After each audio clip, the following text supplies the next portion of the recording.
Hi guys, welcome to this session in Microsoft Excel. In this session we're going to look at how to use the Power Query editor that is part of Excel to help manipulate large data sets. So first of all, let's get some data. So I'm on the Data tab, and then from Get Data, there's lots of different options there.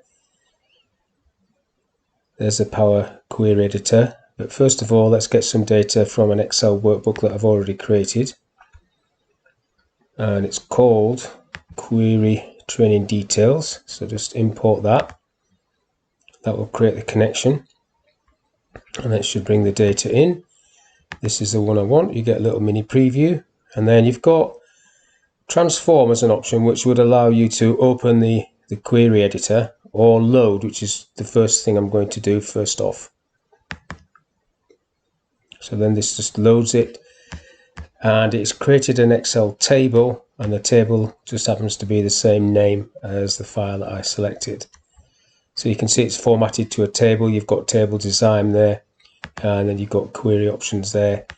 And over on the right, you've got queries and connections that's appeared, and this is the actual query itself. Now, to get into the query editor, there's two ways.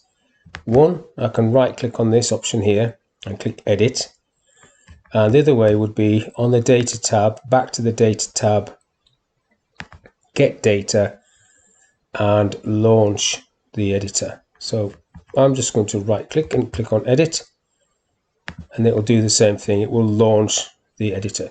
So why am I using this? I'm using this to clean up or transform data that is coming in from a raw source. So you're just using this to get it into some sort of format that you can then report on or load up and run a series of tasks on. So first of all, at the top of each column, it has the data type.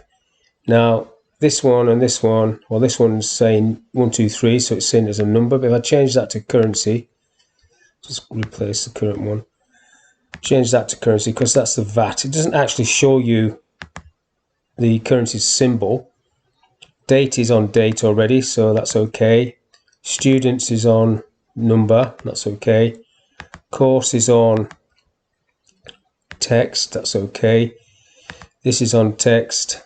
Training venues on text. And then some of these other ones either need to be deleted, so I don't want this invoice number, so I'm highlighting that and just pressing delete on the keyboard.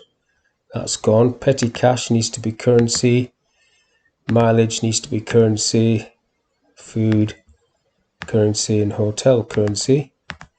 And then the other two columns, 3 columns, that expenses there needs to be currency. So that's just changing that. Now everything you do, you can see is being recorded down the right hand side in this query settings pane.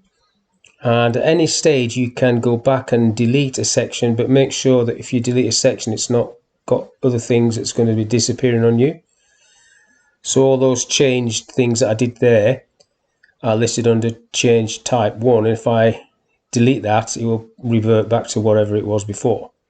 So let's go back over this side. So at the moment I've got the VAT column at the beginning. I don't want that. I want the course column to be at the beginning, so let's move that there.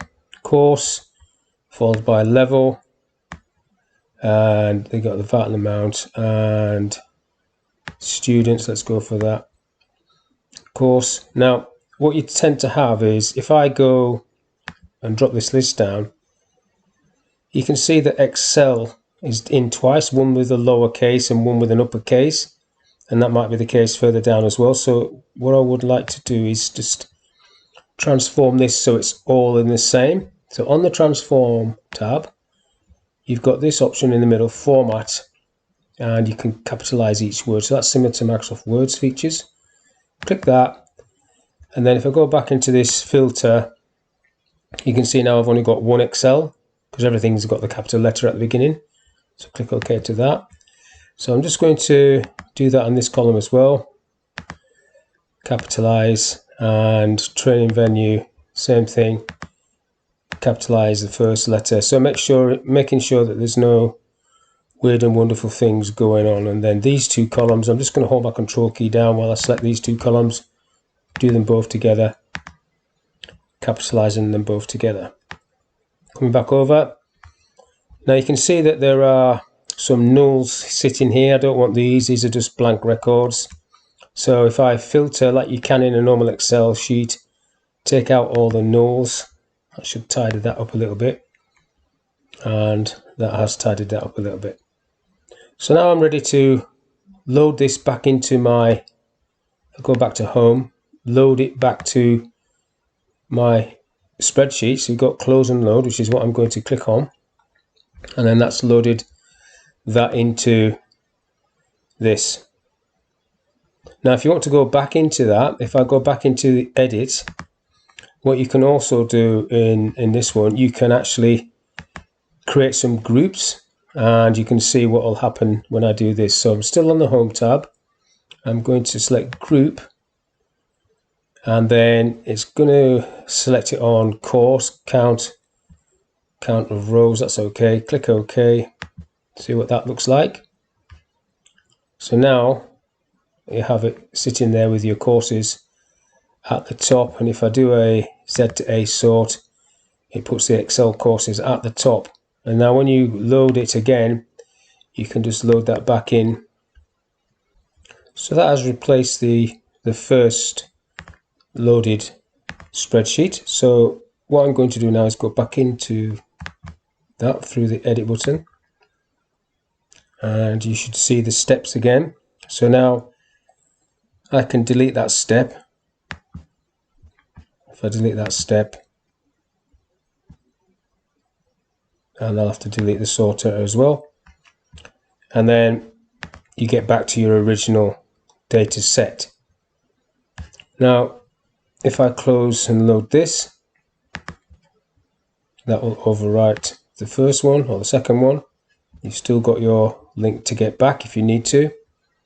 Now what you can also do from this table is, on the table design, I can summarize with a pivot table, which is a normal pivot table, or if I go to the Power Pivot tab, I can add this table to the data model, which I will do.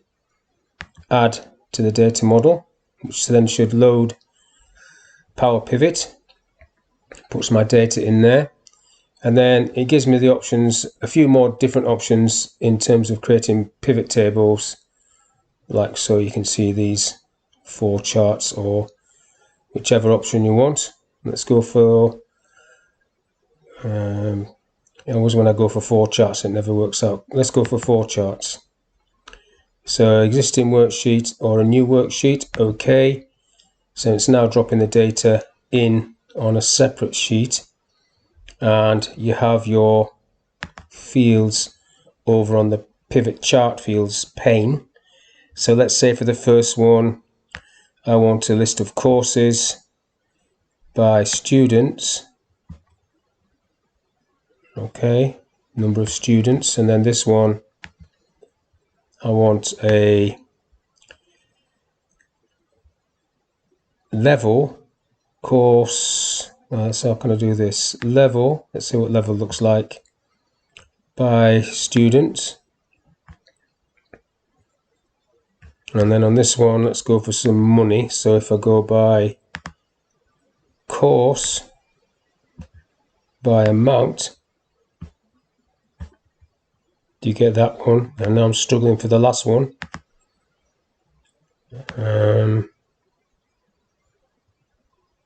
Sector. Yeah, let's go for sector by students. Students per sector. And you can see that, and you can move these around if that looks better, not particularly. And then you bring that back across. So this is just using Power Pivot. If you go back to your data tab, you've got all the other options still there. You've got your source data here, and if you need to edit this, you can go back and edit through the edit button. It'll take you back in there if you need to change any of this. So what's this all about? This is just the very, very basic steps You're grabbing some raw data, you're cleaning it up, and you're exporting it into a tool that will report on that data. So the idea is you're not spending ages and ages linking stuff together. And in a later video, I'll explain how you can pull data and through Power Pivot create related tables. So you can have a table of customers, a table of sales, and bring them all together. But that's the end of this little phase for now. I hope you enjoyed that, and I'll see you on the next step. Thanks for your time.